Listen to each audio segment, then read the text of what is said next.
Welcome to the Nicole Small Show, where we give you straight talk with no chaser. Here, we discuss issues from the White House to your house. And now, here's your host, Nicole Small.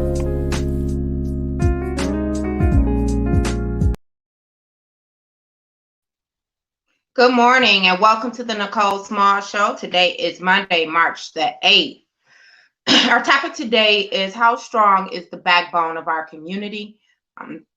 First, I want to start off talking about what's going on at the national level. We have a new president and vice president. Thank goodness we were able to turn out the vote. And with that said, are you really satisfied with their approach to the first couple of bills that are proposed to be coming out sooner than later from this administration? Do you think our hard efforts to flip the Senate are really working in our favor, especially as the Black community? And I don't know. I question whether leveraging our power has really been effective. It seems to me sometimes we worry so much as a community about satisfying others, and then even when it seems that we're applying pressure to get something that we want to build more equity, then that pressure also is dismissed, and it becomes dismal, to be honest with you. We had a revolt that was staged across the country with Black Lives Matter, but do we see the George Floyd bill being passed? Do we see some more policies to where we can mitigate the number of incidents that happen with police brutality, or any real punishment towards the police? So often they walk off scot-free. They still get their pensions, or these police officers are allowed to go to another precinct in another city, state, or whatever. So with that said, what are your feelings around that? Are we all smoke and no fire? Is that how we're seen as a community? Because we allow, once someone else is given what they wanted after they've used us, then we seem to not want to apply any pressure. We don't want to ruffle their feathers. And I don't know if that's the best approach, right? And I think that now others have become so complacent to be able to tolerate our frustration initially, only to think that if they wait it out, then it'll just go away. And is that really the perception that we want others to have of us? And I don't think that it should be. You take a look at what's going on, even with the Trump supporters. They are still steadfast in supporting him, regardless to what happened with the insurrection on January the 6th. These people still support him. And I think that where we go wrong so often is that our support is temporary, and we can't draw that line to say, this is exactly what we want. These are our demands, and we will not let up until we get it. And that's what I don't see. I take a look at how Detroiters, my goodness, we turned out 250,000 people to vote in Detroit in 2020. And I want to bring something to your attention that I posted on Facebook last week. The Voters Not Politicians group, who are in charge of redistricting, redrawing the lines, which we've talked about on this show before, is going to be so important. Midterm elections come up next year, so that's going to impact our state, the districts for our state representatives, also Congress, and so on. So listen to this. Detroit turned out 250,000 votes. Of course, that's going to be the largest number of votes for any city across the state of Michigan. But more importantly, the voting population density is far higher in southeastern Michigan and the metro Detroit area than anywhere else throughout the state of Michigan. So there are public hearings that are going to be held. They are going to be held across the state to determine and to have a hearing. Let me say this. They're going to listen to public comments from people in these specific areas about, what their demands or requests are as far as redrawing the lines. And one would think that if this is about voters, not politicians, then you would hold a majority of meetings where the voters are, Well, that's not necessarily true. Myself and a few others on Friday, yeah, it was Friday when they held the public hearing, we called in and let them know you need to increase the number of hearings in the Metro Detroit area because that's where the highest concentration of voters are. So let me read to you the proposed locations for the redistricting hearings. And again, this is important. We do not need to lose a congressional district.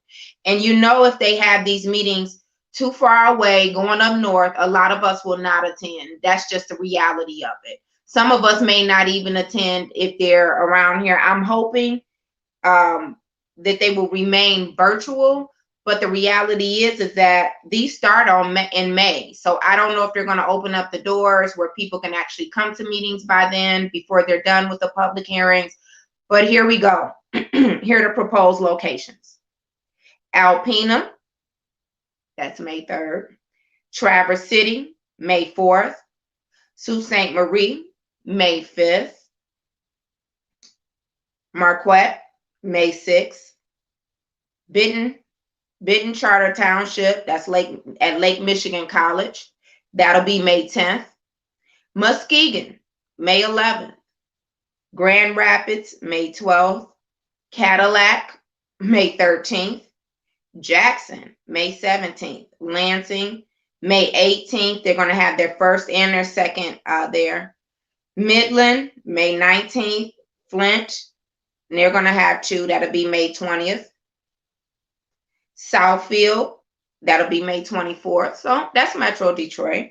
Dearborn, Metro Detroit, that's at the Ford Conference Center, May 25th. Novi, May 26th. Detroit, May 27th. Warren, June 2nd. Port Huron, June 3rd. And Gaylord, I don't know, it just says second. Treetop Resorts. Oh, to be announced. It'll be a second hearing only. How does that happen?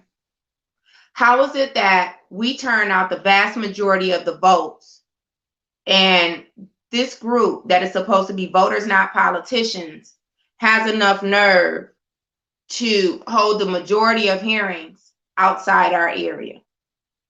And this is what I mean by how strong is our backbone as a community. I keep talking about how we came out. The results are, of course, we did win to a degree by getting rid of Trump. But what happened is we helped someone else to win. And where is the return on our investment?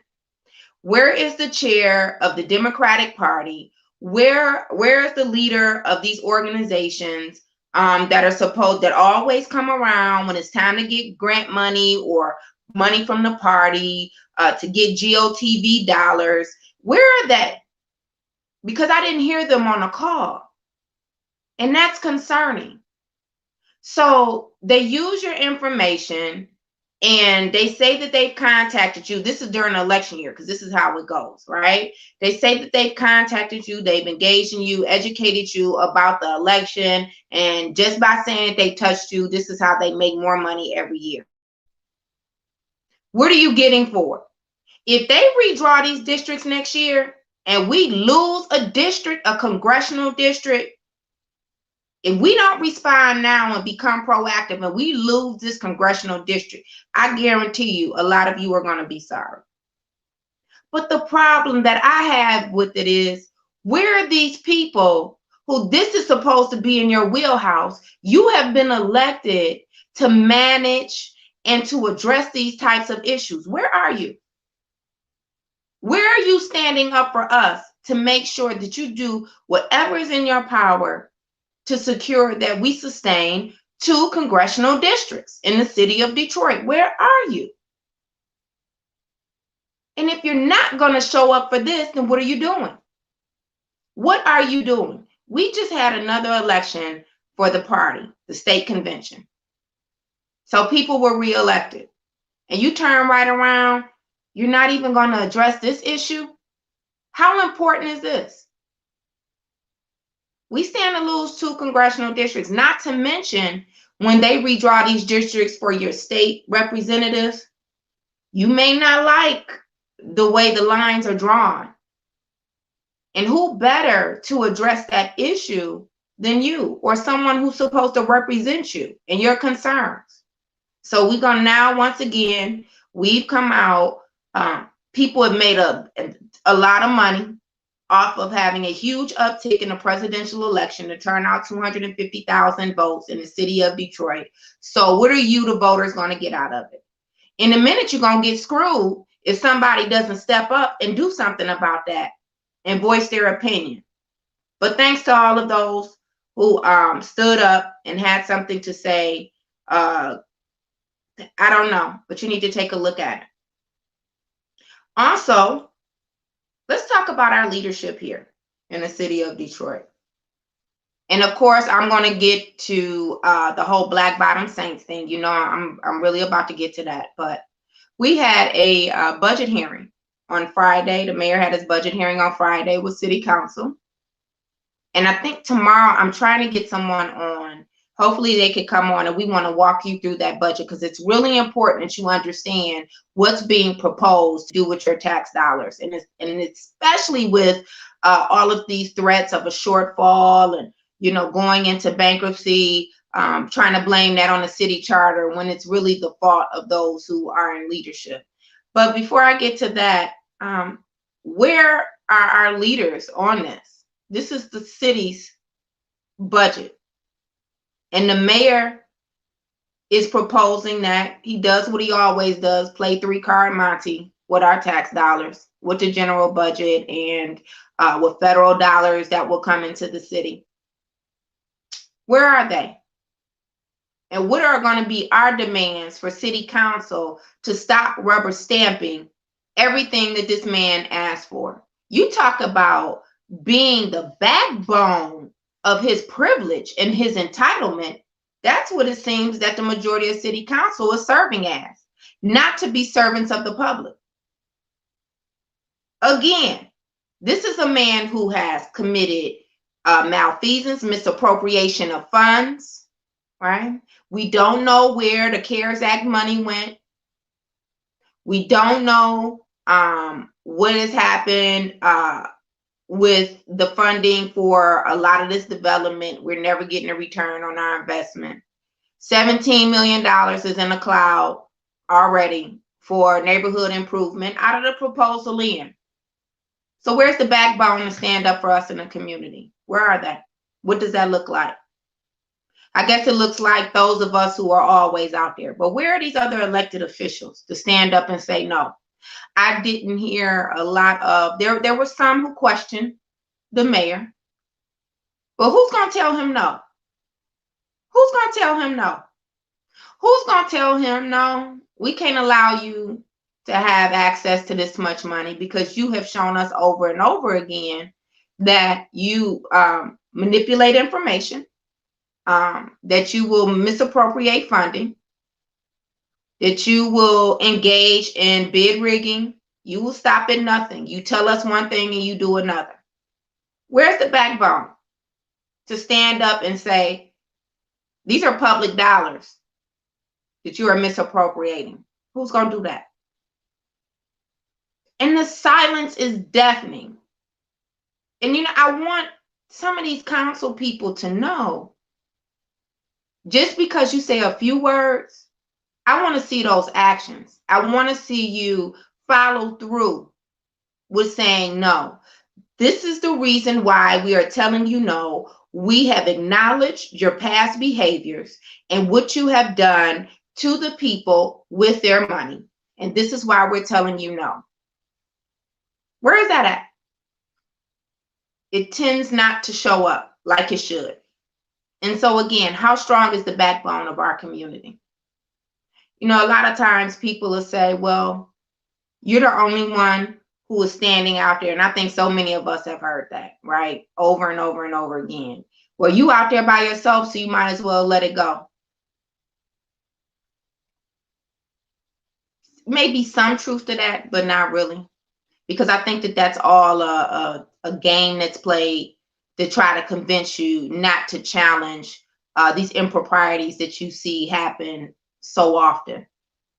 You know what would be great is if some of those people who have already stepped out on the front line to support the mayor and to support some of council, why is it that you can be so quick and to be so bold in public to lend your support, but when you see things that are happening and are intentionally being done to dismantle our community, and that is not favorable to our people, we never hear you or see you? Isn't that a part of being a leader? Even if you supported him, shouldn't we see you saying, yeah, this is wrong? We don't even see any corrective action from you. It's just whatever the mayor wants. And that's the part that I find to be dangerous. That's the part of where I question how strong is the backbone of our community. And then there's those of us who continue to support these people. Why? Do you really believe that you can't do any better than that? Why is it that no matter what they do, they can't be held accountable? They can't hold the mayor or the city council accountable. Think about that. Think about that. Also, in other news, District 7. I hear that we might have a new person entering the race in District 7. Guess who that would be? Harvey Santana. Harvey Santana may be running for City Council District 7. Hasn't been confirmed, but what does that look like? Get rid of Gabe Leland, and now you'll have Harvey Santana. Some of you are still unforgiving of his comments years ago about our students in Detroit Public School. Rightfully so.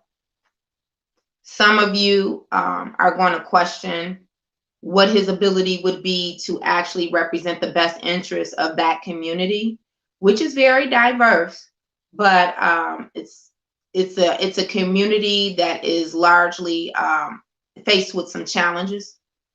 And so you wonder, with him being aligned with Snyder, having worked for Snyder, he definitely has strong ties with the Republicans. And to some of you, that may not make a difference. But what does that mean?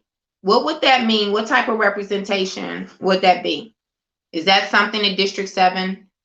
The majority of you who definitely thought that Gabe Leland needed to go, would you want to replace him with Harvey Santana? And I'm going to tell you something. Even with some of his past behaviors, Harvey Santana stands a chance of winning that election. And just think about that.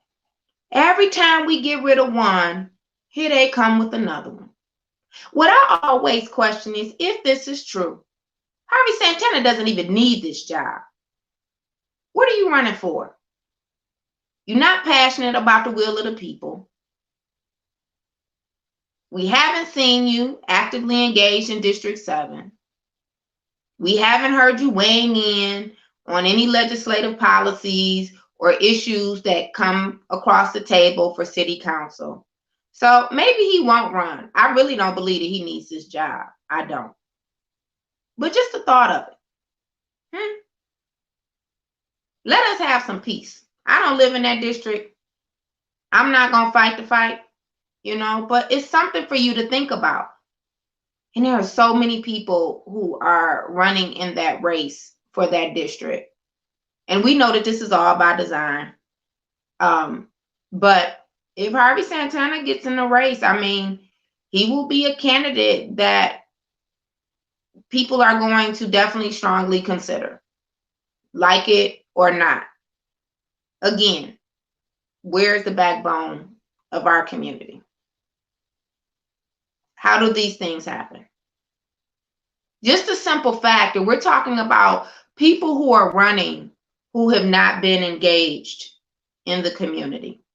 And let me just, be honest with you. This is why I struggle about it. It took me so long to decide about running for City Council. Is because, are we going to really get 5 votes this time?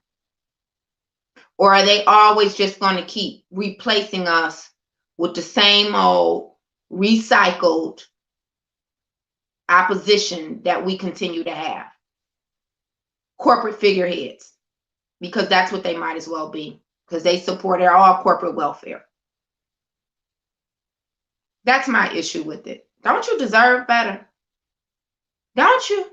Aren't you tired of just being used as a tool during election time, only to have somebody to sit up there and dismiss you, to lie to you, and to treat you as if you have the intelligence of a gnat?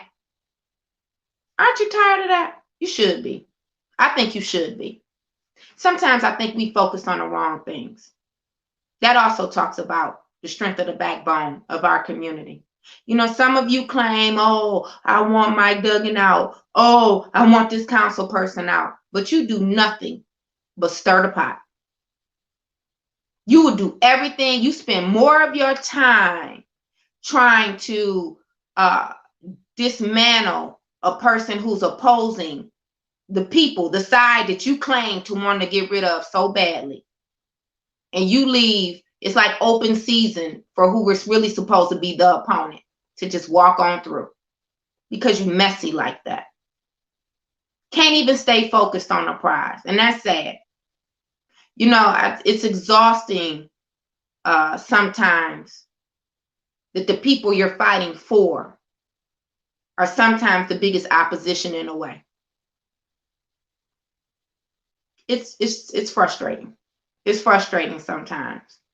We can't just never set the crap aside, some of us, so we can get a win. Because you're so busy wanting to be messy. You're so busy wanting to be the first one to tell somebody something of what you may or may not know.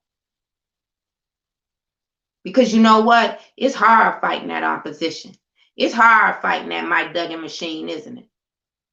Wear you down because you're not strong enough. So what you do, you deflect and you look at somebody else. It's hard for you to stay consistent about those people sitting on council who need to go. But they stay focused. They, the other side, they stay focused. Look at this. The ink not even dry on Gabe Leland's letter of where he claimed to be so proud of the work that he has done. That includes that bribe that he took. He's proud of that. He's proud of that. Didn't even mention it. You know why? Because you allow. We allow this type of behavior. We allow people to treat us like this. How do we get to this point? We just allow anybody to come in here and just to treat us like a doormat, some of us. And then you'll fight for them. Let me tell you, you will stop at nothing. You will stand up on the front line. You will walk through fire to defend some of these people who treating you like you disposable garbage out on the street. And you continue to do it. You need to stop being in the way of progress.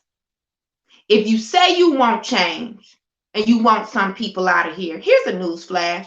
Shut up. Shut up getting in the way.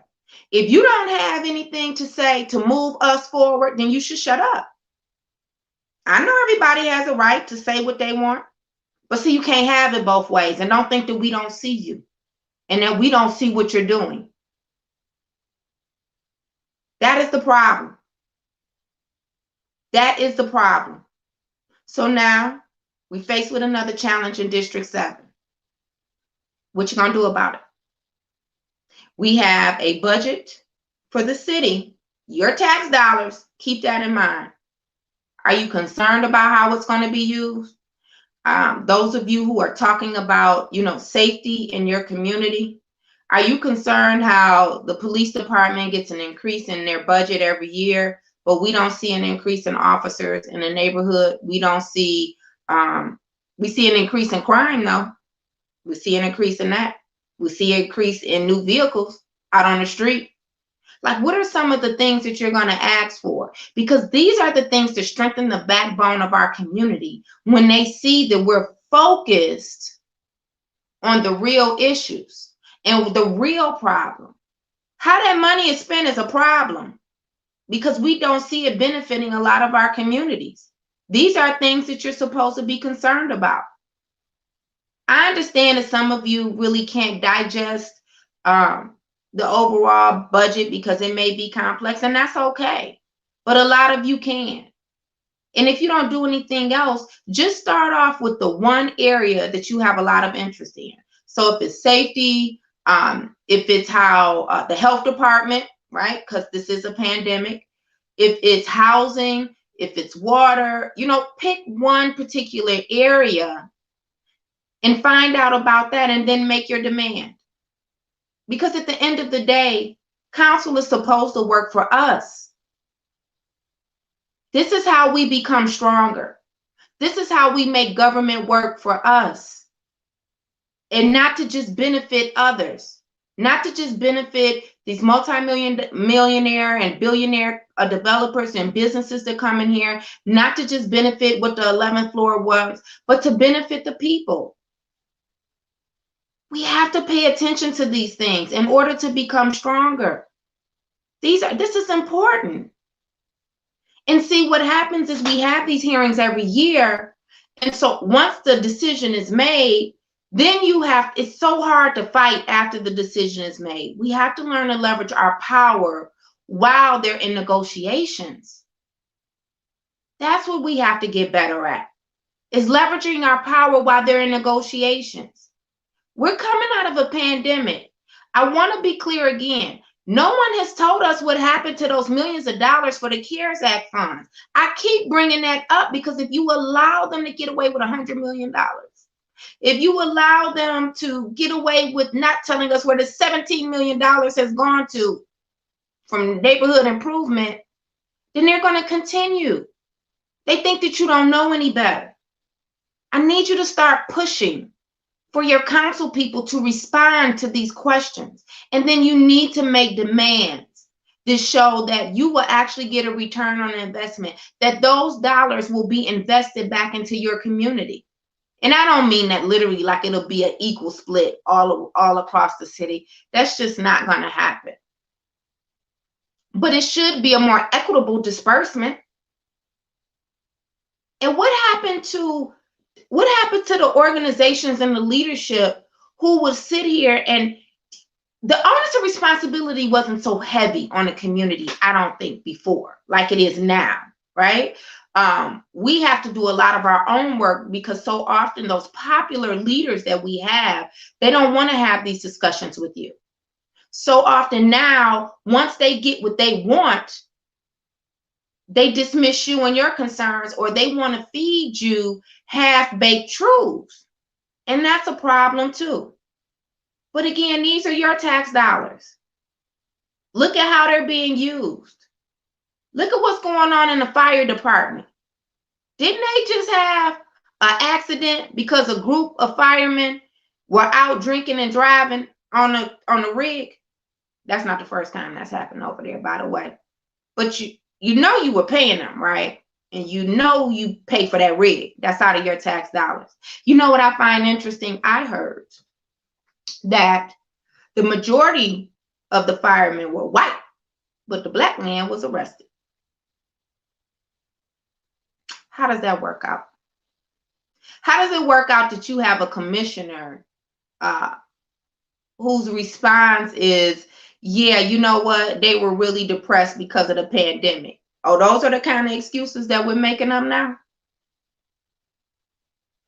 Did those firemen get to go out and get drunk because while on duty, while driving the rig, because they're depressed because of the pandemic? And that's the commissioner of the fire department. That's an interesting spin on the story. Probably think that you're going to believe it. Probably believe that you're going to believe it. Again, these are your tax dollars. These are your tax dollars, and this is how they're being used. Why aren't we concerned about that? This should be a major issue. And it's the little things that we allow for people to get away with over and over and over again, and nothing is ever done. And so then you know what happened? Then it just manifests, and then they do something bigger, and then bigger and bigger. They get away with more and more and more. And I just want you to want better for yourself. Maybe you didn't think about it in this context. Maybe you don't realize that right now you have an opportunity to tell city council how you want your dollars to be allocated, right? Or maybe, even if you don't address it overall, how you don't want your dollars to be allocated for somebody else's interest instead of the one of your community, of your city. Look at all of these contracts that Detroit vendors and stuff have lost, and contractors. We send so much money outside of this city. It's alarming. Do you ever pay attention to who's getting those contracts for those uniforms and everything for the fire and the police department? You pay attention to that? Used to be Black vendors. What happened to that? All of that matters. Look at the number of appointees who don't even live here. All of that matters. All of that matters. And who's going to stand up and say something about it? So now let's just, before we go to break, let's just go over this. So we turned out the vote. And because we turned out the vote, broke records when it comes to redrawing the lines, it's going to have a huge impact on our community. They're almost going to exclude us out of the majority of hearings for redistricting. That's one. We're coming out of a pandemic, right? Where there has been, again, a shell game played with our dollars. And it was going on before then. City assets have been sold off with no bid. We passing bonds. It's going to cost us money. We don't know where a lot of the money is. All of that has gone on. And so now it comes time for the budget hearing. And I really don't think the city council has strong intentions on telling the mayor, I know we're going to have to implement some processes of checks and balances. So that's with your money. Okay? You probably even going to have a strong process for checks and balances. So that's two. All right. Then we have this vaccine situation, right? We're going to talk about that after the break. Before I even get it, it's 8:30. We'll talk about that after the break, the vaccine, and then we're going to go into Black Bottom. I definitely have a recording for you. Wait until you hear the response from Miss Rochelle Riley about how, we should honor Black women like Alice Randall and not pursue challenging her to rescind her offer to make Mike Duggan a saint of Black Bottom. So wait until you hear this story. We'll be right back after the break.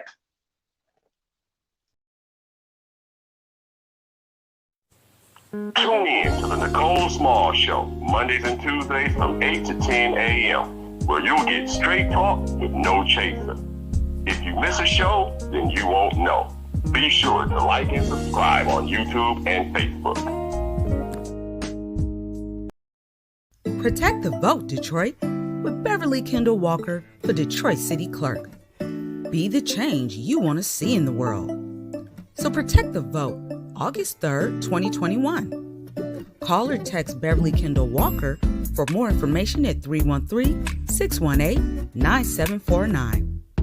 That's 313-618-9749.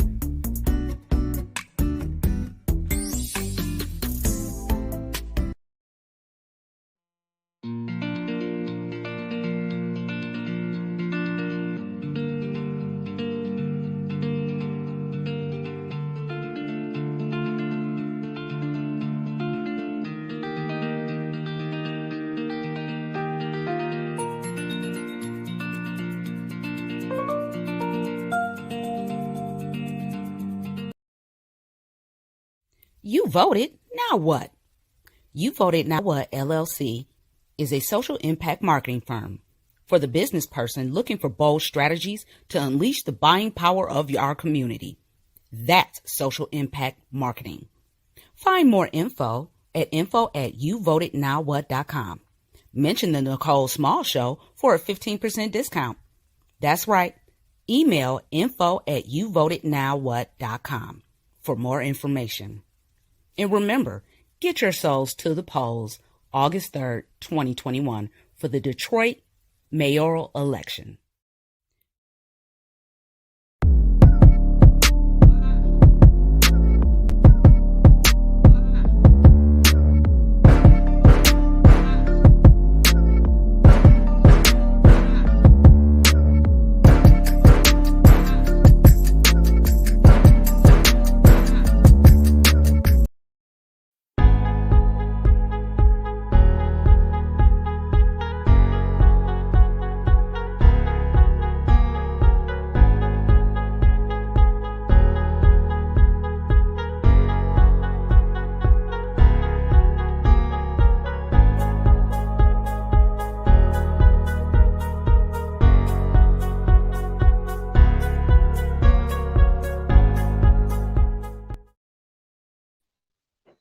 Welcome back to the Nicole Small Show. Today we're talking about how strong is the backbone of our community.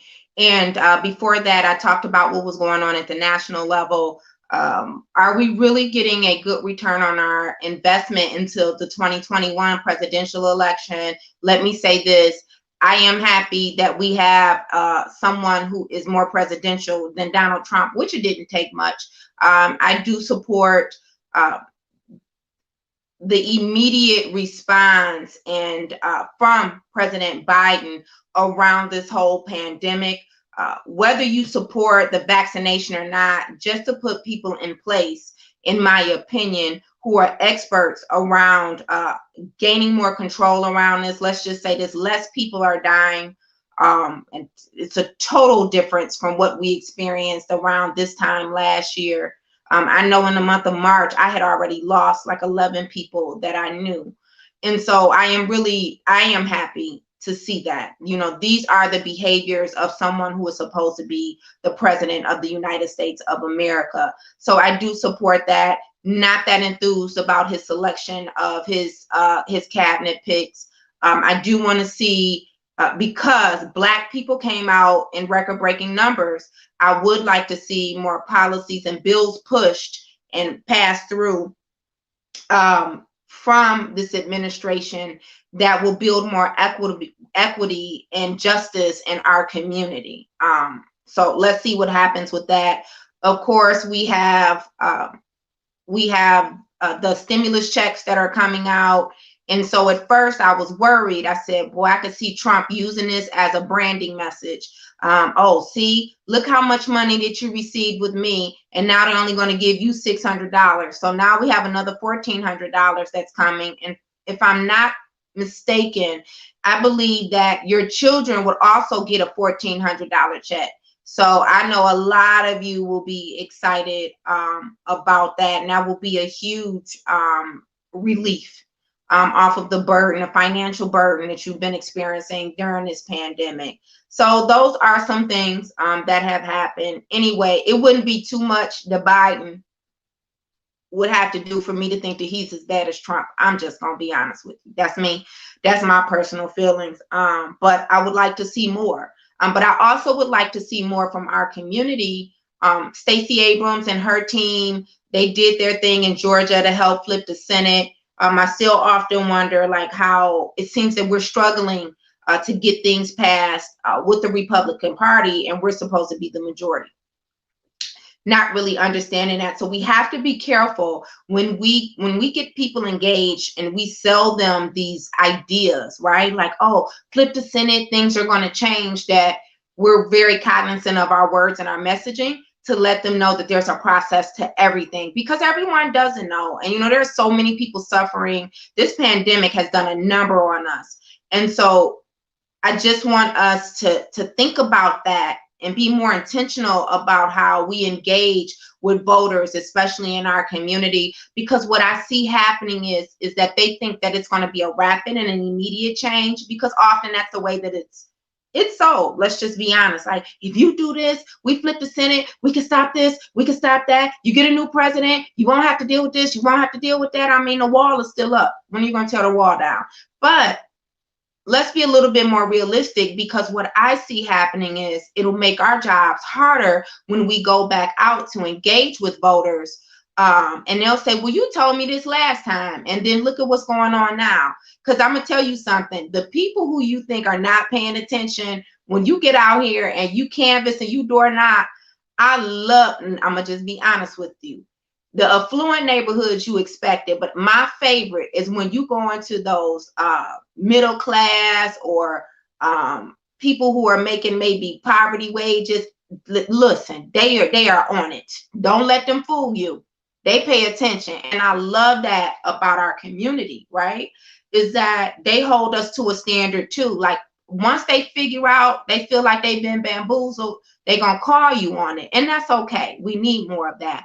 But I want us to think about that. This is why it's really important for our community, especially, that when we organize and mobilize our people to around change, right? Around change, and especially change for others, that we make sure that what's baked into our efforts is a strong strategy to make sure that once we've delivered for someone else, that we have some safeguards and some benchmarks to make sure that they deliver for us. And stop just being so focused on achieving a goal for someone else, and make sure that we get something out of it. It's going to make a huge difference as we get out and we tap into those voters who are not the traditional voters, who don't vote as often as others. And this is what I mean. Like, this is how you strengthen the backbone of our community. You show them that, listen, I'm asking you to be a part of this, to improve all of our quality of life, to improve our community, maybe not just what's within your four walls of where you live, but our overall community. Because with you doing this, this is how we're going to make sure that we get a return on your investment. You know, when you vote, when you take the time to educate people, this is an investment. And I want us to get better out of our community, to get more. But we can't keep doing that if we deliver for everybody else without making sure that we're going to get something for our community. I don't mean these political hustlers that we have around here in Detroit who want to stick their chest out when they happen to get something right and pick a winning candidate or whatever. You know, let me tell you something about this game called politics. It's always easy to pick the person who the front runner, right? Who done already snowed the majority of the community, who easy to reelect. It's more difficult to push a candidate who you know will serve as a servant of the people, who you know will be consistent in their efforts. They may not get everything right, but their priority when they make decisions are what's best for the people. So I'm not talking about these political hustlers who get out here to get this money and they put the majority of it in their pocket. I'm talking about people who are sincere. And I'm talking to those of you who are listening today, because somebody like me, I depend so much on you going back and sharing this information with your friends, your family, your neighbors, so they can know what's really going on. This is how we're going to strengthen the backbone of our community. To stop allowing it, we're going to pull the wool from over our own eyes, because everybody does not know. Right? So that part, when it comes to voter engagement, you know, that's why, you know, when we try to organize things, even with the People's Slate, we try to bring people together. That was the importance of trying to bring people together across the districts for the Community Advisory Council, to strengthen our community and our backbone. The reason why I try to tell you what's going on, because they're not going to share the information with you from downtown. That's the problem. They only give you a nugget of it. That's the problem. And of course, you don't have time to delve deep into all of this. I know that you don't. That's why I try to bring it to you. I want you to make more well-informed decisions, and I want you to educate people. And then we talk about this redistricting. That is important too. I need to get once they update the list. So let me say this. I talked about how the public hearings, the majority of public hearings are not here where the majority of voters are in this Metro Detroit area.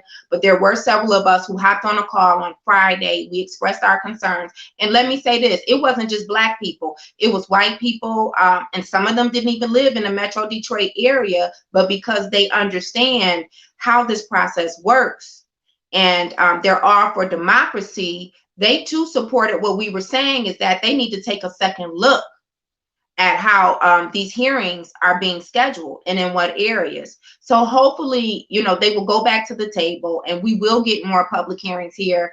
I will personally go through the schedule and I will figure out, I can post it on the show and I need to post it on Facebook. I need you guys to start chiming in, and public comment usually comes first. So even if I can get some of you to couple of things. We want to keep our 2 districts, our congressional districts in the city of Detroit. I can't stress that enough, right? We want to keep that. Also, we want them, that as they are going through this process, is to be cognizant of the voter population density that we have in this area. And this is why we need to make sure that when these lines are redrawn, that they're not drawing so much of us out into the suburbs. So I'll do a better job of that. That's another way that we can strengthen the backbone of our community to stand strong. The next thing is, I talked about what's going on in the city. I'm trying to figure out a way that would to talk about the budget to make it more digestible for you. And here's one idea, and you guys can put in the comments or give me some feedback. So we have the charter revision, the revised charter that will be on the ballot August the 3rd. So there's a lot that goes along with that. How about if I take a look at certain sections of the charter that apply to certain sections of the budget, and we talk about, so for instance, what if we took the budget for police and fire and EMTs, right, on one segment of the show, and then also looked at the budget, and then looked at look at the budget, then look at the proposals that we proposed in the charter about those 2 areas. Would that be easier for you guys to be able to digest that information so you could go out and share it? Because I do want to make sure that you understand what's really going on with this charter, and I want to make sure that you understand what's going on with the budget and how those areas of the budget actually impact you. So maybe we could do something like that, and then we can take a look at housing, right, on another segment of the show, as far as the proposals for affordable housing, and then take a look at, on the same show, take a look at the portion of the budget, of the city's budget, that applies with housing. So feel free, drop it in the chat. Let me know if you think that that's a good idea. The best way so that we all can become more educated on what's going on with our dollars, as well as what's going on with the charter revision. And hopefully you can make some, take some footnotes of that, and it'll make it easier for you to share that with your community. So the budget hearings are coming up, really important. Start getting online. Also, if you missed what happened Friday, you can go on the city's website, pay attention to that. What else? I talked about, the misappropriation of funds and how we need to do a better, not just we, these leaders in the city need to step up and they need to say something. And it's their job too, to start educating you on these things. When we share information with each other, I'm telling you, our people make better decisions. We just do. We don't like being completely hustled. A lot of times we just don't know that that's what's happening. Right? So that's one thing. Then let's talk about this vaccine. So Mayor Duggan stated that he only wants the best, for his people, and he refused, declined the offer to get the Johnson & Johnson vaccine. Now look at that. Mayor Duggan can decline the offer. So we're going to get to that black bottom in a minute. My issue with it is, I know that there are some people who say they want the Moderna shot. They don't want the Johnson & Johnson. That's fine. I'm not really here to tell you about one or the other. I haven't had the vaccine, and, I want to see them work some kinks out and make sure y'all not going to have any, there won't be any reactions later on. But for those who do want it, I don't know specifically if there's a huge group of you who say, you know what, I would rather just want to have one shot as opposed to the 2 shots. From what I have looked at on the news and reports online, it seems that the Moderna shot is the better shot, but I really don't know. When he made the decision, it didn't seem that he had consulted with people who were in that field.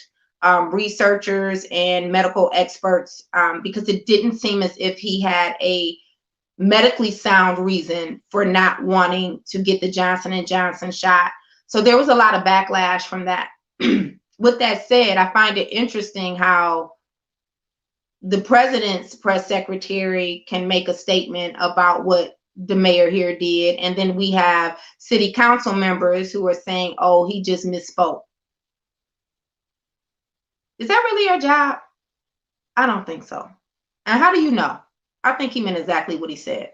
But what I would like for you to focus more on is how many of these people don't live in the city of Detroit who are coming down here to get this shot. And so when you hear the mayor talk about all these numbers of people who they have served at TCF to get the shot, you're the mayor of Detroit. Are you supposed to be using numbers of people who don't live outside the city? See, I want you to start thinking about this. That's not benefiting us. To have people outside the city. You shouldn't use those numbers. You should only use the numbers of Detroiters. And I've been telling you over the last couple of weeks, I know for a fact, we have a huge percentage of people who are coming from outside the city of Detroit who are getting this vaccination. And all I'm telling you is, don't be fooled. And this is a prime example of how you're manipulated with this information. So we have enough of us in the community who are within the healthcare field. I need some of y'all to speak out on that. And this is being used as a campaign tool. And I don't think that this is the right thing for us to use. So pay attention to what's being told to you and really process it. Is this really the truth? And stop falling victim so easily to just what you're being told by people who have shown up and showed you over and over again that the truth ain't in them. Basically, the truth just ain't in them. And so you have to go to someone who you know is more likely that they'll tell you the truth. And if they don't know, they'll tell you they don't know. And they'll come back to you when they find the answers.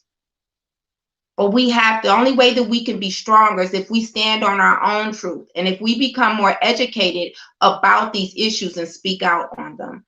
We have a caller. Good morning and welcome to the Nicole Small Show. Yes, I can hear you. Good morning, Nicole. Thank you so much we thank God and Goddess for you because you're a God sent to us. We need your voice. We need this information that you give us. See, the only way we can be intelligent voters is to get intelligent information so that we can vote intelligently, right? Mm-hmm. That's right. And I think that, yes, ma'am. And I think that Mike Duggan tore his butt. I watched as this whole J&J vaccine turn down by him evolved in the news.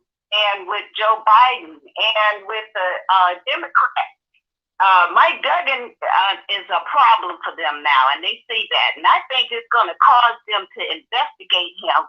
How can you turn down a vaccine when Joe Biden and the Democrats are trying to get everybody vaccinated, or as many people as possible to build herd immunity? How can you turn down? They're looking at him sideways. Michael Strayhorn on Good Morning America brought it up with the resident expert doctor there and said, well, what do you think about Detroit? The Detroit mayor has turned down the Johnson & Johnson vaccines. What would you think about that? And, you could see the disgust on Michael Strayhorn's face.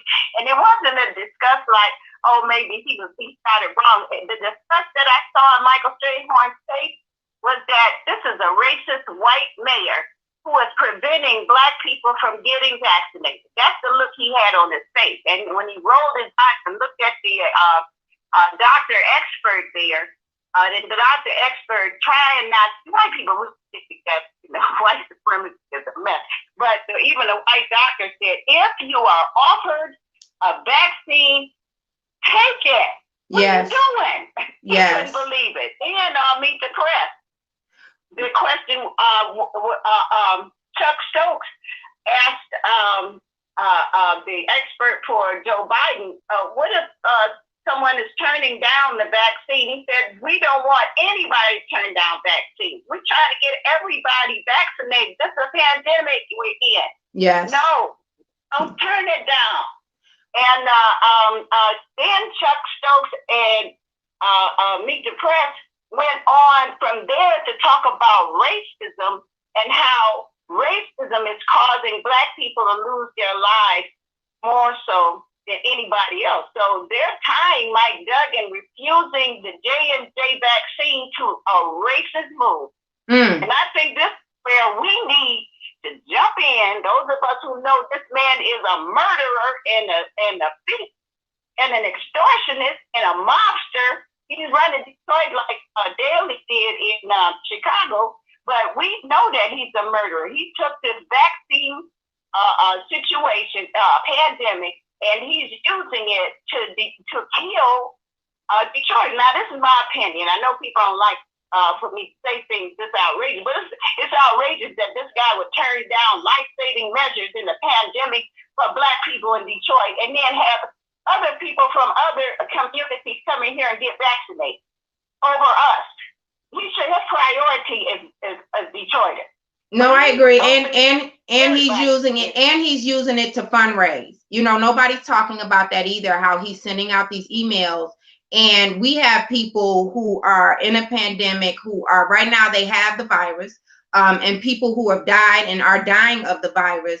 And you want to use this to raise money. And I think that speaks volumes about the lack of integrity and compassion that he even has for our community. So I agree with you, and thank you so much for calling in today. Keep listening. One more thing, Nicole. Can I say one more thing? Yes, go ahead. I want to tie this in because when the pandemic first came down, the bus driver, Jerome Hargrove, did a video complaining about a woman coughing on him, and he ended up dying in 2 weeks. Okay, what Mike Duggan did was close off the front door, open the side door of the buses, give free rides to everybody without masks. What he did was spread the disease all over the city when he did that. And before that, he had been cutting off water. Already he had a hepatitis A emergency because of that alone. And it opened it up for the pandemic to be worse for us. So we need to see that this man is a murderer. He's murdering and gentrifying the pandemic. Thank you. Thank you so much. Well, I would hope when they opened up the buses, they were giving out PPE. I don't know a lot about that, but this is concerning. The fact that we have a mayor that is playing on a deathly virus to raise money for his campaign, and then you turn around and you turn down a vaccination instead of allowing the people of Detroit to make their choice. And then another thing that I was concerned about, and I tried to find this in an article and maybe I missed it, but I looked at several different articles about this, and I even watched a couple of interviews online. What makes the mayor think that we have an abundance of the Moderna vaccine that we won't even need the J&J vaccine? I didn't see any numbers that were reported to say, oh, we have a huge inventory of this vaccine and we won't even need another one. So that's one question that I have. But still, if there are some people here who would like to just take one shot instead of taking the 2 shots, which I think you have to wait 21 days in between or something like that, I do believe that they should have their option, you know, to take whichever one that they choose to take. And again, this is he made this decision independently. I don't think that he was consulted. And if he was, he better hurry up and say who it was who consulted him on making this decision to get some of the fire off of him. But you know, he's good for throwing someone under the bus. But that's another thing that we need to be concerned about. You know, he can decline the offer to get a vaccine, but he won't decline the offer of being made a saint of Black Bottom. And so I want to get into that conversation right now. I have some footage, a clip that I'm going to play. We're going to go to a break, but when we come right back, I'm going to play this clip for you of Rochelle Riley on Fox 2 News yesterday and her opinion about how we need to back off of the author and Mike Duggan from opposing him being made a saint of Black Bottom. We'll be right back on the Nicole Small Show.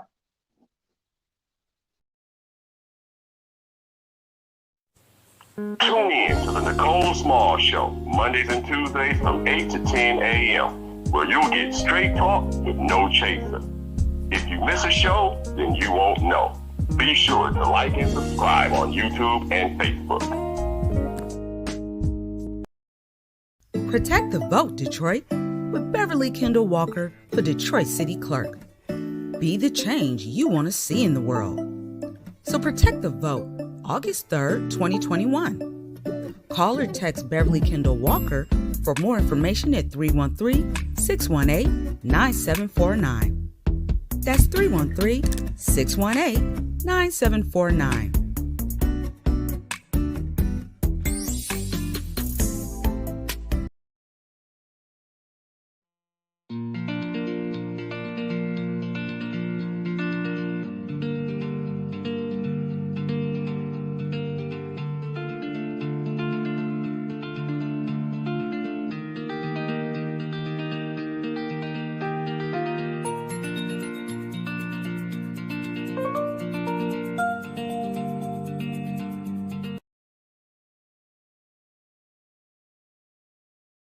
You voted, now what?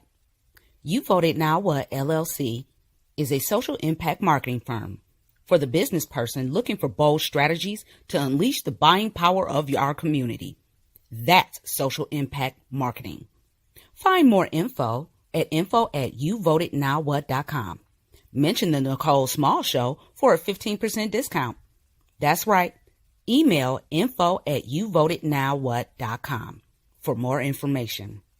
And remember, get your souls to the polls August 3rd, 2021 for the Detroit mayoral election.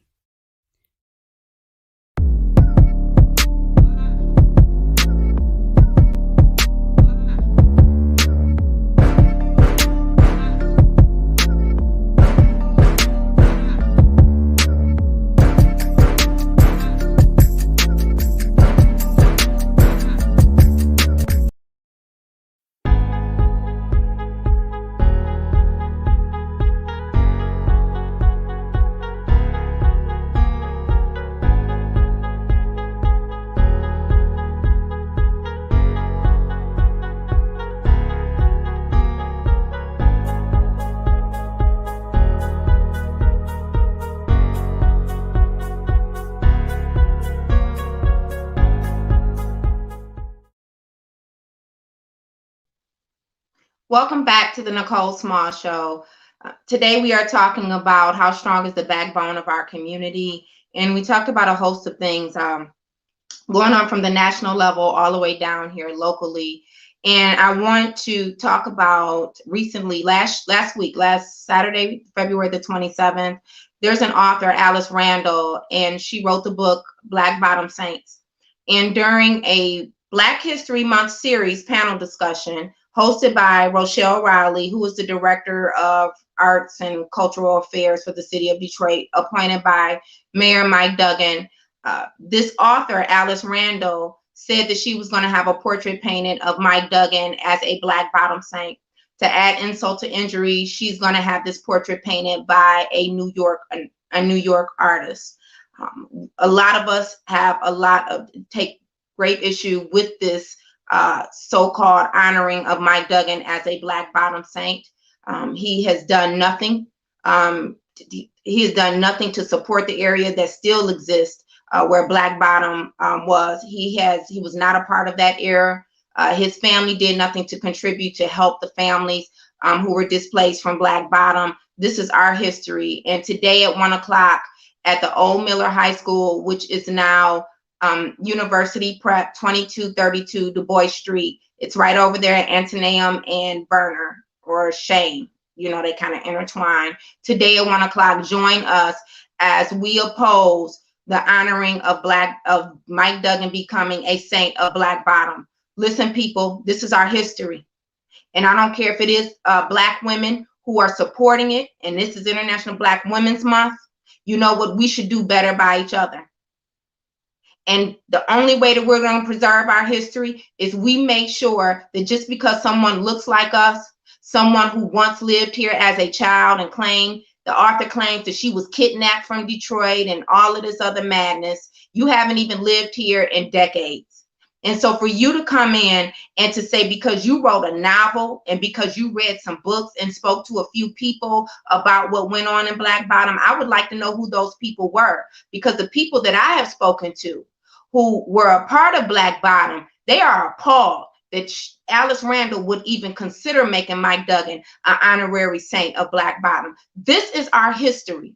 This is important. When we talk about how slaves were uprooted from villages in Africa to only be brought over here to be slaves, when we talk about how the people in Black Bottom were uprooted because someone wanted to, they were so greedy, they wanted to drive a freeway through that community with no regard for where those people were going to go, with no regard for what was going to happen to them, how they were going to survive, for no regard for the Black businesses that were destroyed in that community. None whatsoever. And this is what happens. And you want to make a man who is doing some of the same, he has some of the same behaviors right now today, dismantling communities, uprooting Black businesses, shutting off water. You know, this is the man that you want to make an honorary saint. And before I play this clip, keep in mind, this past Saturday, Alice Randall did a Go Girl book club interview of where she named the 3 requirements in order to be a saint of Black Bottom. And guess what? Mike Duggan meets none of them. He never walked through the Gotham Hotel. He wasn't around during that area. He didn't contribute to Black Bottom. So again, why would you make him a saint of Black Bottom? And I did speak to the author. She claimed that she didn't say that and that the news reporter misquoted her. And then she said, well, I can't remember, when I kept reading the statement to her. Well, I did receive the transcript from that video. And she definitely said that he was going to be a saint of Black Bottom. And now we have Miss Rochelle Riley, who is coming up with all kind of excuses. But to my understanding, she told my colleague, Commissioner Winder, and I guess I'll let her speak for herself later, that she wasn't in support of it. Well, I think that she's definitely in support of it. Let me play this clip.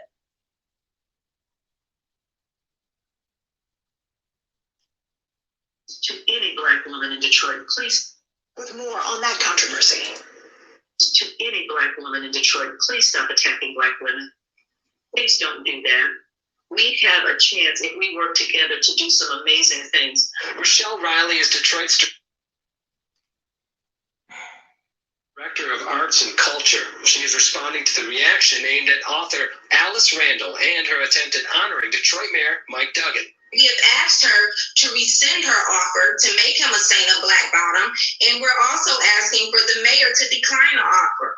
Last month, Randall, the author of a book about a former Detroit neighborhood called Black Bottom Saints, was featured during a profile on Black history. What she's doing, this author, is letting people around the country know and celebrate this neighborhood that once existed here and was taken from Detroit. In addition, Randall is helping produce a deck of playing cards featuring the saints in her book. She is going to have those cards printed here in Detroit, sold exclusively in Detroit, with part of the proceeds going to the city's arts and culture mission. During that meeting, the author told Detroit Mayor Mike Duggan she was going to give him a gift, a portrait of him as an honorary Black Bottom saint. We're told the mayor had no idea this was coming his way. All she's doing is giving him a little personal token because the man has helped her sell books. He's talked to people about how great this book is. But it's an honor some say should be directed elsewhere. We are demanding that the mayor declines this offer. We don't care if it's a personal gift. He should not accept it. Smalls first spoke with Fox 2's Randy Wimbley on Friday, saying if the author was going to honor any mayor from Detroit, it should be Coleman A. Young. The bottom line is, it's her book. These are her Black Bottom Saints. If she wants to name, Joe Biden as a Black Bottom Saint, she can do it because she thinks that everybody should embrace this neighborhood and this history that she knows so well. Smalls says she, along with city activists and former Black Bottom residents and their families, are planning a news conference on Monday. We are drawing the line. This will not be the path to least resistance. We have standards, and we will do what we need to do to preserve our history and the legacy of those who are still here, our elders, and also our ancestors. Nobody's going to tell you not to do that. You have the freedom to do that. So So don't tell an author she doesn't have the freedom to feel or think or do what she wants. The painting is only a gift for the mayor and will not be for sale, nor will it be associated with the playing cards commissioned from the book Black Bottom Saints.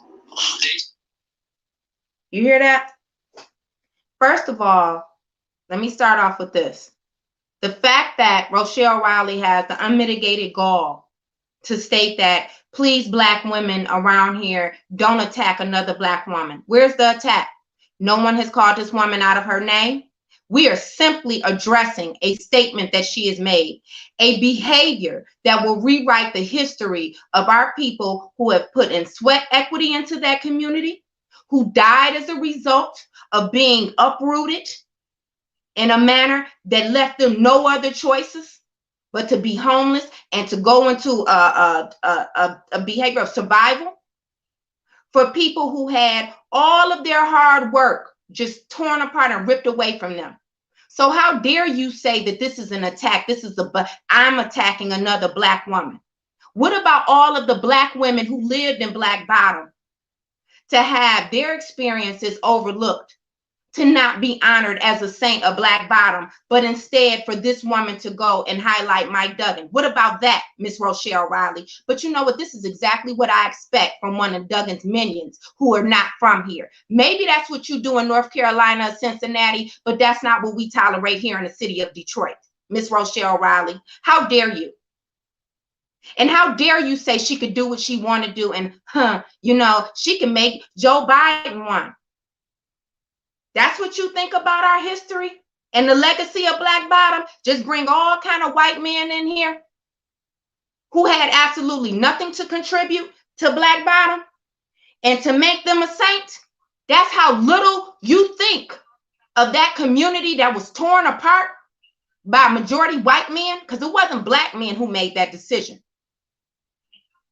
And as a Black woman, to know how our history is so often rewritten by others, to know how it's so hard to tell our truth and have it to be heard. You want to sit here and say, don't attack another Black woman? How dare you? We are standing on principle. We are standing up for those who are not here anymore. And we are saying that they matter, that they should always be highlighted and honored before you bring in someone who was not even around during that time and has done nothing to warrant being honored as a saint of Black Bottom. And to say that it's going to be a personal gift, let me be clear about something. Honoring Mike Duggan was done on a public platform, ma'am, and you were right there. So it's no longer private. It was done on a public platform. And maybe you should speak to the author, because I have her on record stating that she didn't say that, and she did. And you tried to change the story around too, Miss Riley, and said that you didn't support it, but obviously you do. But how dare you? How dare you challenge what we're doing and to say at the bottom line is that this author has a right to commit such a travesty to our history? No, we have a right to stand on principle and to preserve our history and our legacy. It's ours. And it's not up for grabs for a few coins because she's going to sell the cards here. Well, shame on any of you who buy them, and shame on any bookstore that sells them. I don't care if she doesn't put Mike Duggan in there, because now she's felt the pressure. You should not support her. This is an author who refuses to rescind that offer. And there was one clip that was not played in this news story. But I was told by Dave Spencer, who did the story, that Rochelle Riley says that she's afraid that if we continue to pursue this, that the author won't sell the cards and the proceeds won't go to Detroit artists. Let me tell you something, sis. I'm from Detroit. You can't run that game on me. So now you're going to try to pit us against the artist community. If you were so concerned about the artist community, when the author would have stated that she was going to go and get an artist from New York to paint the mural, why didn't you stand up and say use one of the Detroit artists? Maybe because you know they wasn't gonna buy that. Because some of them do have pride in our culture and our history. But I didn't see you being worried about the Detroit artists then. And so now we're going to allow someone to siphon off a part of our history for a few crumbs? No, that's what people like you do.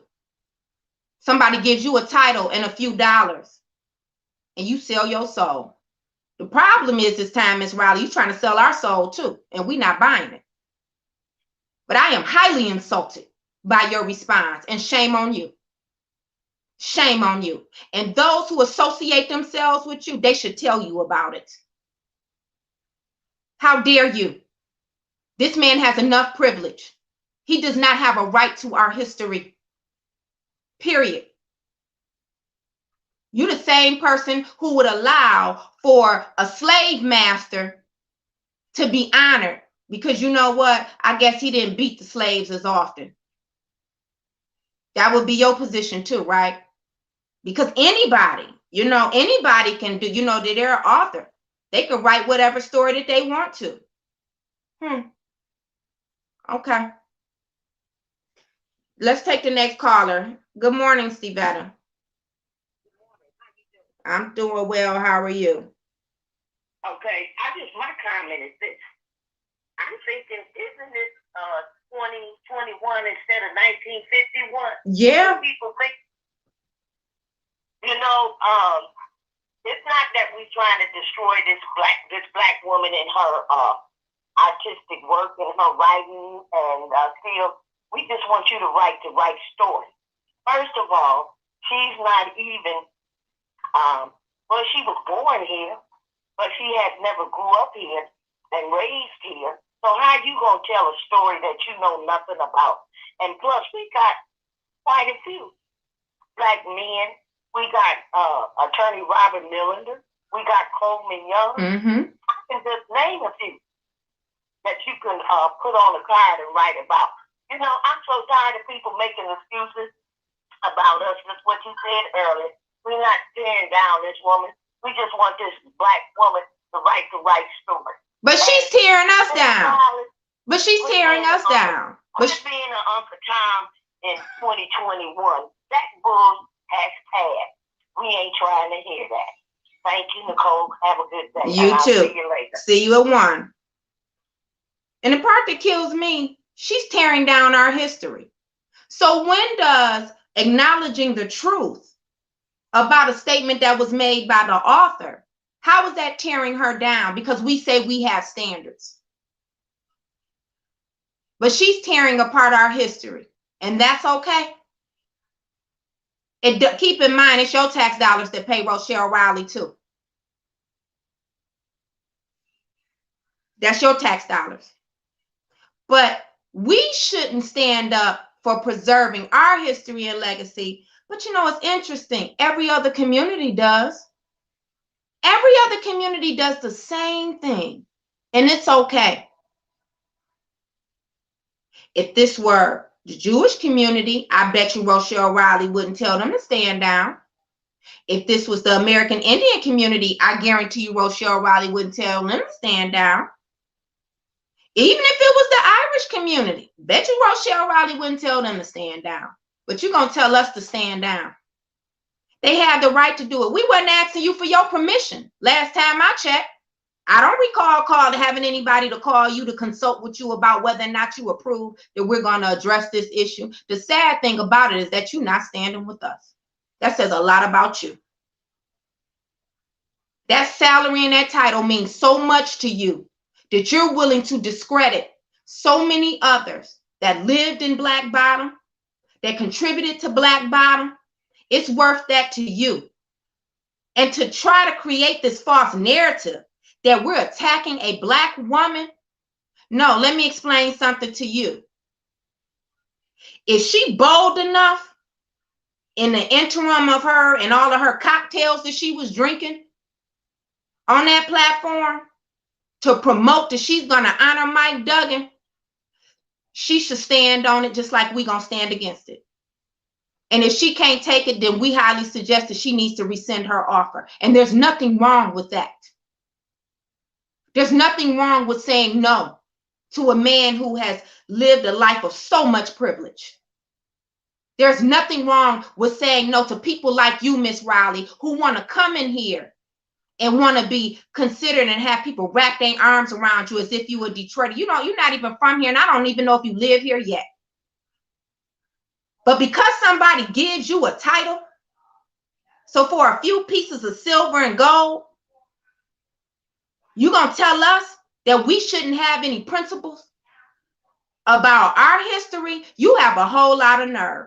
And to you, Mike Duggan, you could decline a vaccination coming into this city that maybe can help save lives. I don't know. But you can decline that offer. But you won't decline an offer for somebody to rewrite Black people's history, and you the mayor of a city that's the majority Black. And shame on you Black people who won't say anything about it. Shame on you. Shame on any of you who feel that, oh, well, it's just a novel. Shame on any of you. She didn't help him sell any books. See, Rochelle Riley lying, because if you go back and you listen to the interview, you will hear the mayor say that he's going to host a book signing for her and help her sell books. That's future tense, not past. So you come up with all of these excuses, which are false, to try to justify this type of behavior. You're wrong. You are wrong. And shame on you for that. But I don't know what else. I don't know what else you guys want from this community. What else you're going to tolerate? Our tolerance level is too high. Mike Duggan needs to walk this back, and Alice Randall needs to too. She should not be allowed to go anywhere else and promote this book with misrepresenting our history. People should know that she's a fraud, and she is a fraud. To claim that, you know, she values the rich history of Black Bottom, and, you know, and this is just a love letter to Black Bottom. How you gonna make it a love letter to Black Bottom when you gonna put in somebody who would have been one of the most treacherous opposers and gentrifiers to Black Bottom? You think Mike Duggan wouldn't have been standing on the side with the people who ran the freeway through Black Bottom? Think again. And then the author went so far to tell us that we should be happy that we have him. We're lucky. And like I said before on the news, take him home with you. You can have him. Because if luck is to have somebody to come in here and shut off water, and I'm going to keep saying to more than 200,000 homes, if that's luck, if luck is to take affordable low-income housing and turn it into unaffordable housing, if luck is to have someone to take appointed jobs paid with city tax dollars to give them to people who not only don't live in this city, but live outside the state. If luck is to have somebody to alienate and to exclude Black contractors out of getting contracts, only to give them to suburbanites and white suburbanites who don't, again, they don't live here, right? And don't even own businesses here. If luck is to have somebody to get millions of dollars in COVID funds, and we don't know where they went, while you still have people suffering a financial crisis. If that's luck, I don't want to be that kind of lucky. I just don't. And where's City Council? Where's City Council? Because y'all should be standing with us. You should send a representative or something today to stand with us, because this is wrong. We'll see who's scared and who not. This is an issue. And this is how we lose everything. It's actions and behaviors like this that are tolerated is how we lose everything. This is the easiest thing for someone to stand against. It's white people who think that this is wrong. You know why? Because they get it. Because they know they're not going to play about their history. They're not. And I respect them for that. But then you got some Black folks around here who want to justify this type of behavior. But this is how we lose everything. It's Black Bottom today. Next, they're going to replace the Joe Louis fist. They're going to move it. They're going to keep moving it. They're going to move it until it's in the Detroit River. You're going to have a leprechaun or something out there. Or it's going to probably be a statue of Kobo. You know, Mr. Kobo, that's why they changed the name. You think it can't happen, but it's the little things like this where they testing us. They want to see how tolerant we are of this, to see what else that they can do.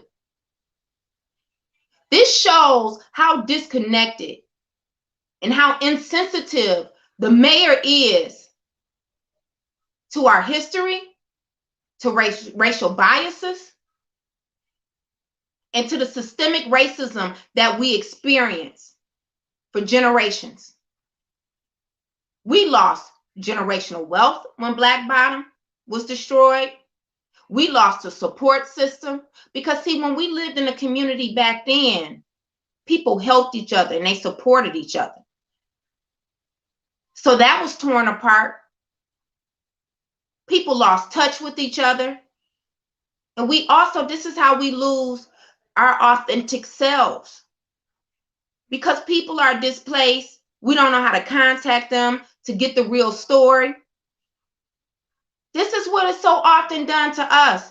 But in other communities, they're able to preserve their history.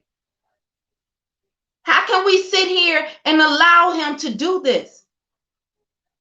And just because, and you know, he's doing a real good job of using Black women nowadays. He used Black women for Creole to speak up in the demolition department. Miss LaWan Counts and what's her name, Charity Dean, to speak up about how great and equitable these practices are for demolition, right?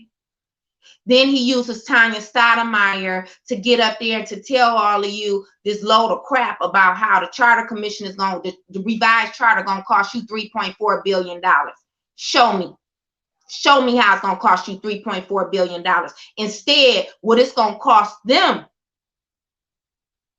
is to have to amend their behaviors, because now they're going to have to have more access, make sure that their constituents have more access to them and their decisions that they're making. You're going to have more opportunities to make sure that your voices are heard.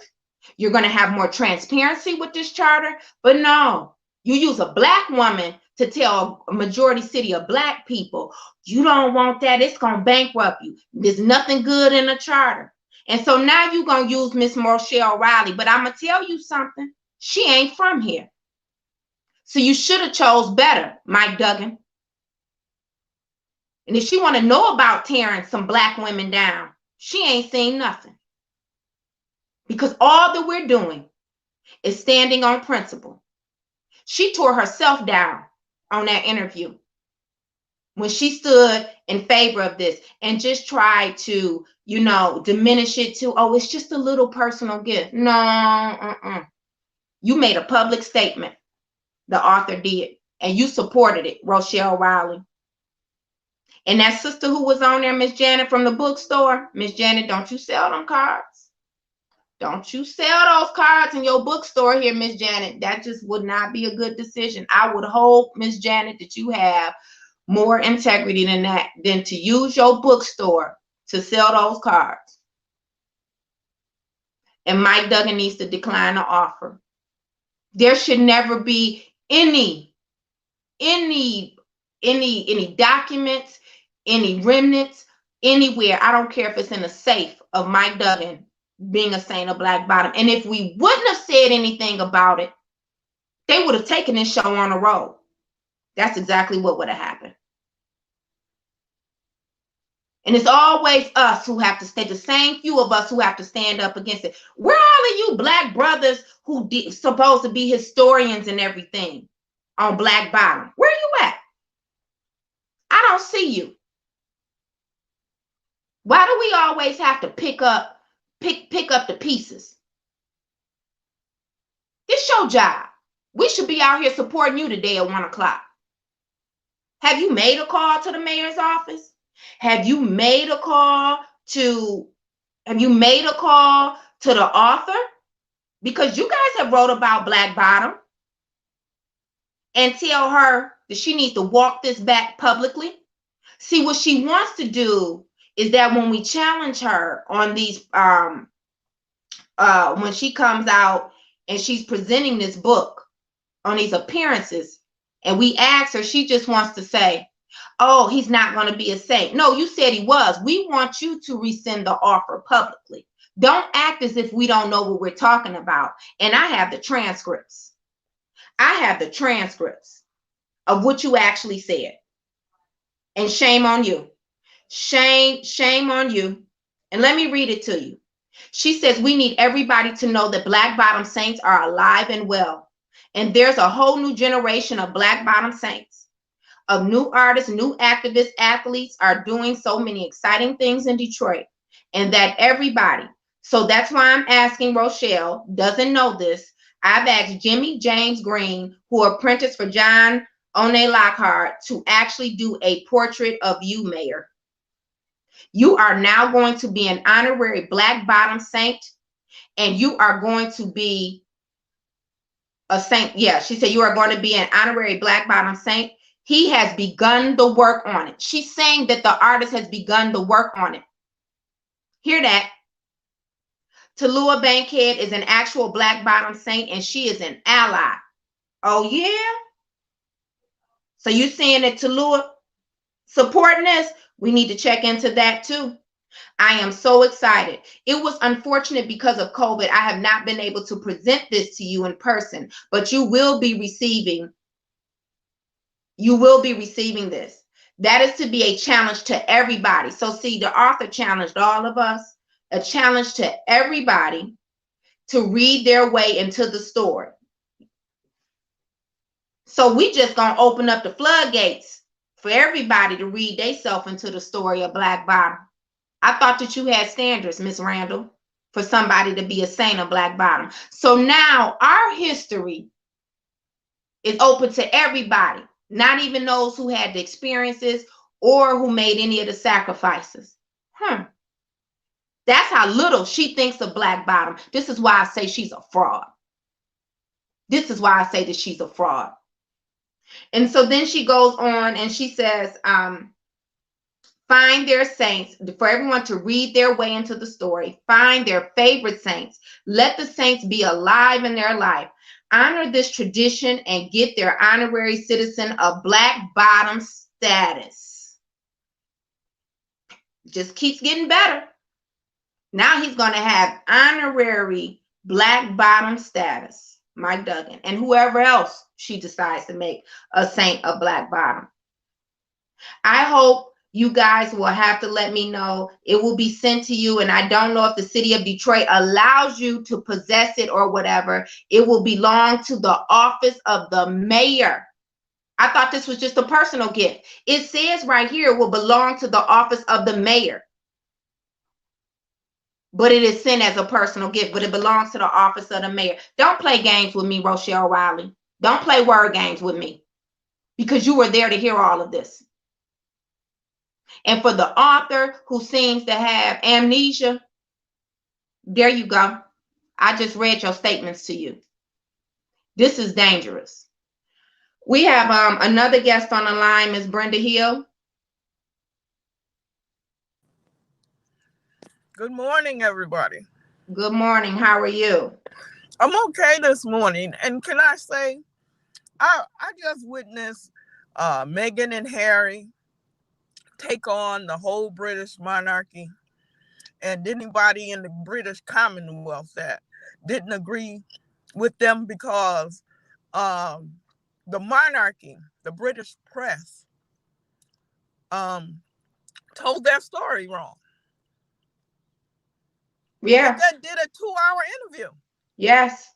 Yes. And so we are not, first of all, she's a writer. Writings have been critiqued since the beginning of time, even during hieroglyphics, you know, cuneiform. How dare she and Rochelle Riley and anybody try to tell us that we don't get to critique a falsehood. Yeah.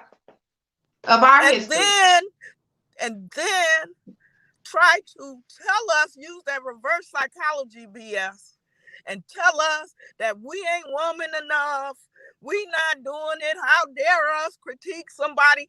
And I got a friend. We all got a friend that tells fantastic stories, right? Mm-hmm. This is Detroit. We full of them. Try to one up whatever. So when she was challenged about not even being from here, oh, well, I was born here. Well, you haven't been here for decades. Well, I was kidnapped from here. My mother was killed in Black Bottom. All of that who shot John crap because she went up in and trying to back people down. And if she's a writer, an artist who can't take your criticism, then write in your den and don't release anything. We have every right. We have every right, just like Harry and Meghan felt. Now they found their way. They're making millions of dollars.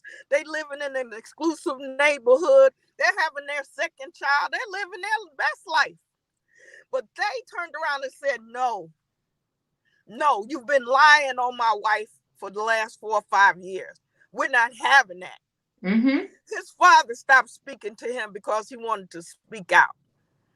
They did so terrible things and talked about her and him so bad. And they got on national TV and said, we're not having it. We're going to straighten this out right here, right now. And you're telling us that we can't love Detroit enough not to have this BS out here? No, that's not what she's saying. She's saying that if we love Detroit enough to say that we're not going to tolerate this travesty of our history, then we're attacking a Black woman. Right. That's what she's saying. Right. She said, oh, well, they have the right to do it, but that the author has just as much right to misinform people across the country. Because keep in mind, she has been recognized for this body of work. This author has written several other books, but this is the body of work that she's most well known for, right? And you're not people saying will that go to her. People will look at her as if what she says about Black Bottom is authentic. And this is why we need to make sure that people know that it is not authentic. You're not saying she don't have the right to write it. What you're saying is we got a right to say this is some garbage. Yes. That's it. And now our womanhood, our commitment to Detroit, all of that is being questioned. By two people who don't even live here, and one wasn't even born here. Now that's a lot of nerve. That's a lot of nerve. That's a lot. And I'm asking these Detroiters, what you got to say about that? Well, I mean, I hear over and over again, we're Detroiters. We don't take no stuff. This, that. What do you have to say? Yeah. One more thing I want to pull up is that Gabe Leland was allowed to just decide he's not running again. to decide on his own. The people of District 7 didn't get him. What's his name? Ramon and JoJo. They didn't get him. Right? The city council, I don't even think they even broached the subject, period. Over these last 2.5 years. And he's allowed to just walk away and say, I've decided not to go. I mean, when we gonna have some backbone? Because that's why this lady believes she could walk in here with this garbage.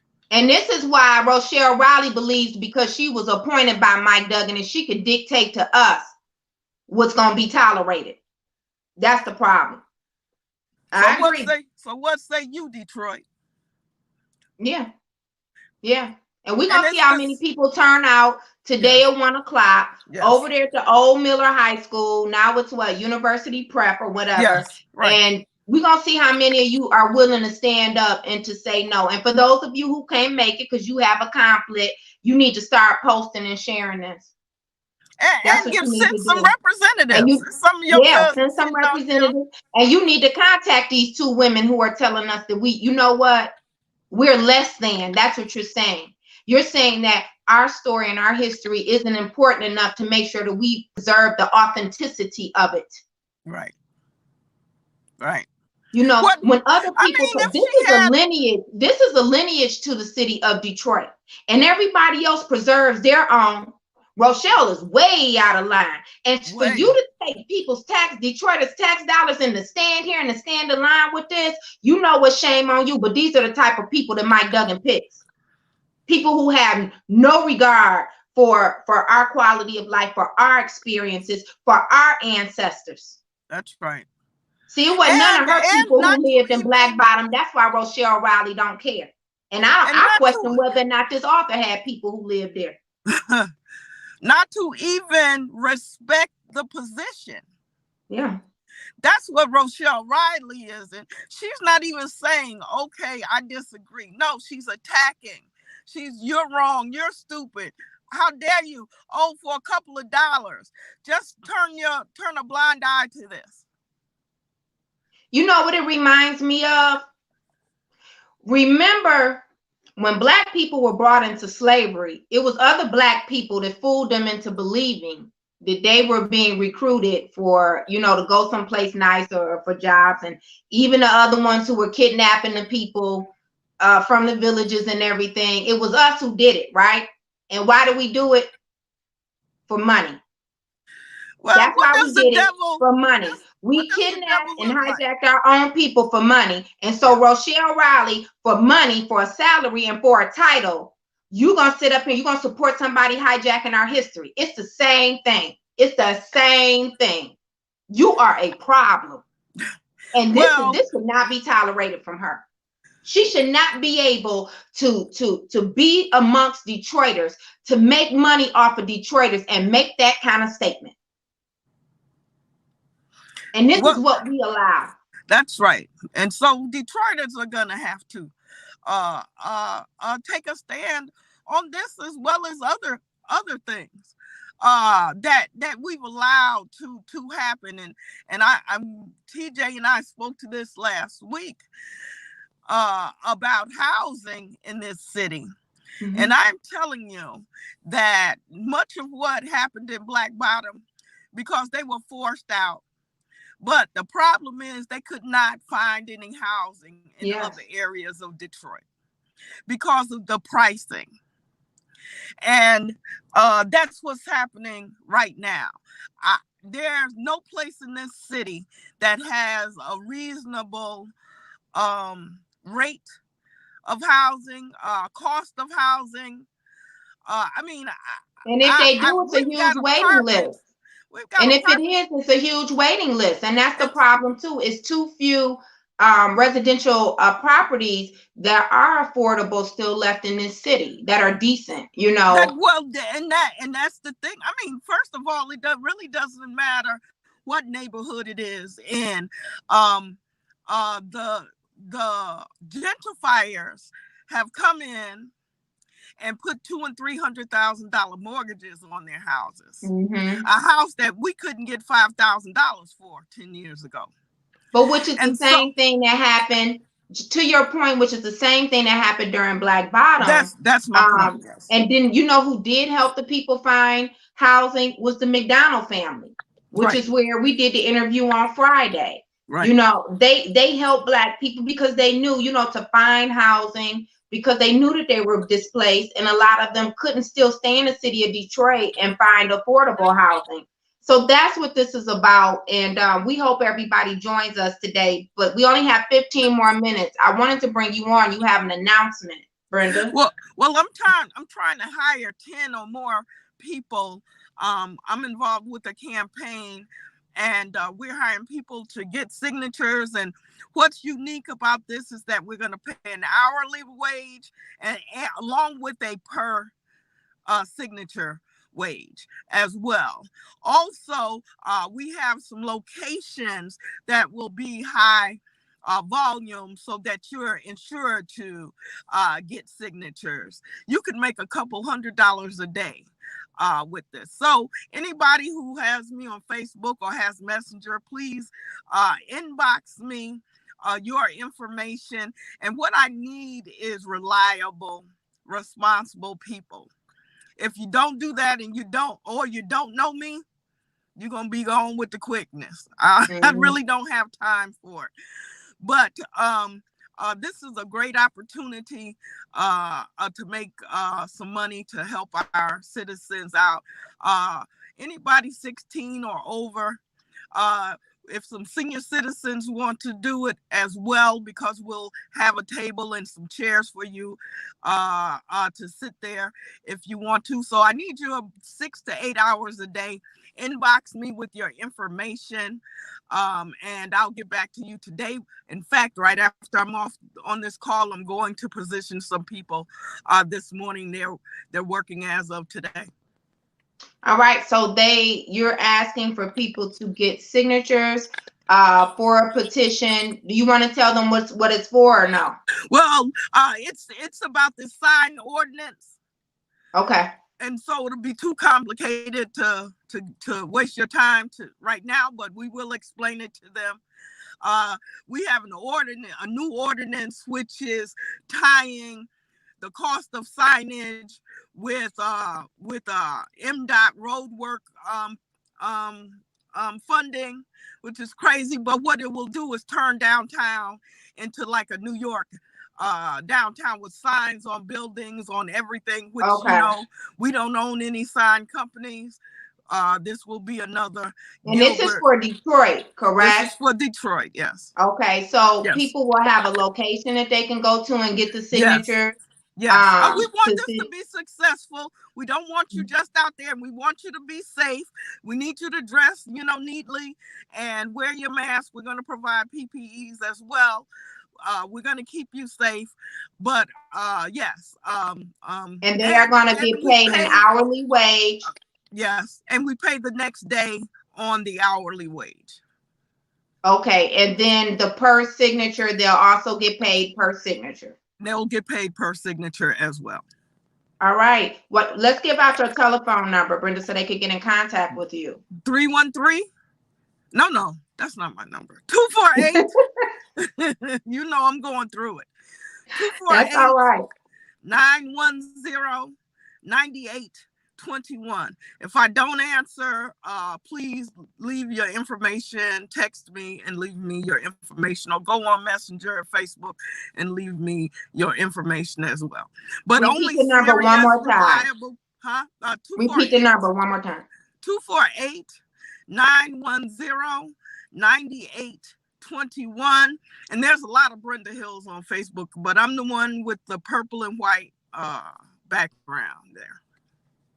Now, y'all heard it here. Listen, 16 and up, you can make, do you know how much it is an hour? Do you want to say that?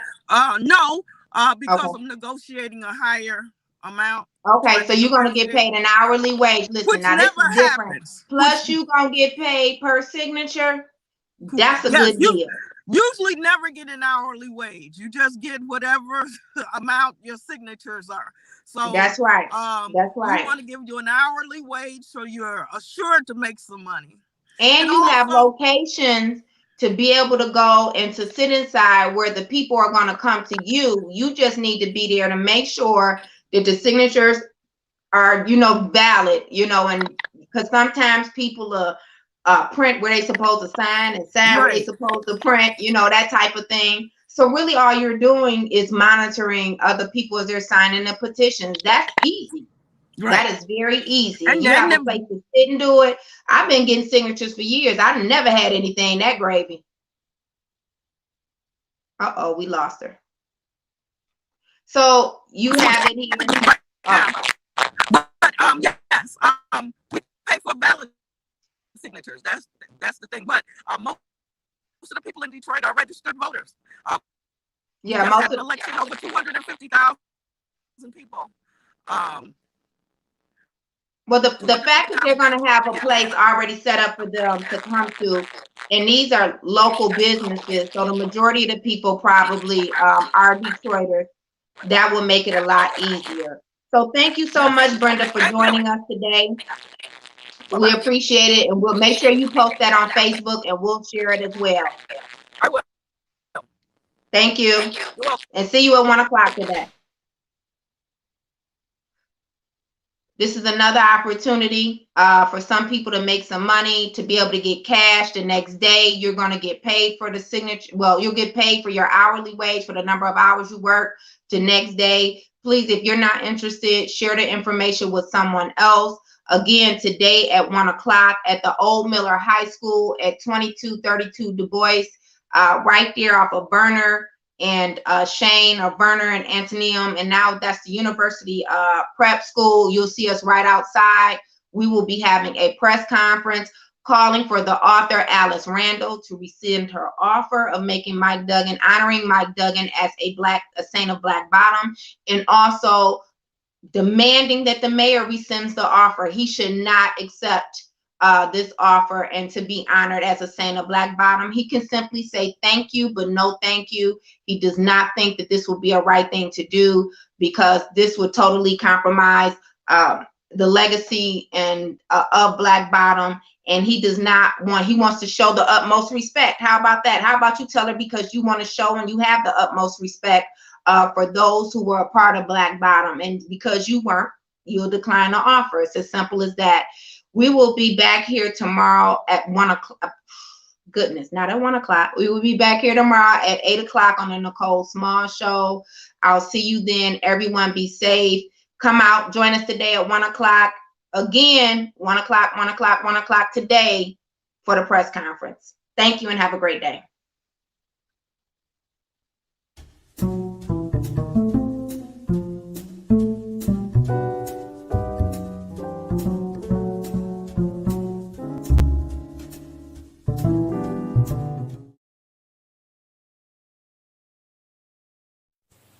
Tune in to the Nicole Small Show, Mondays and Tuesdays from 8 to 10 a.m., where you'll get straight talk with no chaser. If you miss a show, then you won't know. Be sure to like and subscribe on YouTube and Facebook. Protect the vote, Detroit, with Beverly Kendall Walker for Detroit City Clerk. Be the change you want to see in the world. So protect the vote, August 3rd, 2021. Call or text Beverly Kendall Walker for more information at 313-618-9749. That's 313-618-9749.